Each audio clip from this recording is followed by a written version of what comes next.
Hey everybody, welcome back. In this video I will show you how to download Pictory AI video without watermark.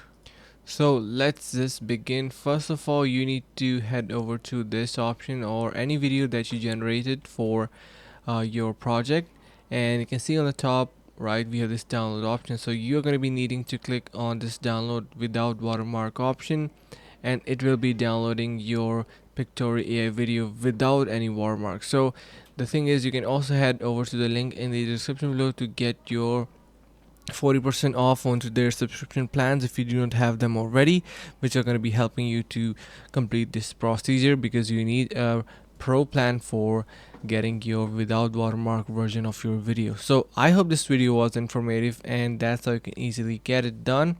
If you have any other questions, feel free to let us know in the comments below. Thank you so much for watching, and see you in the next video.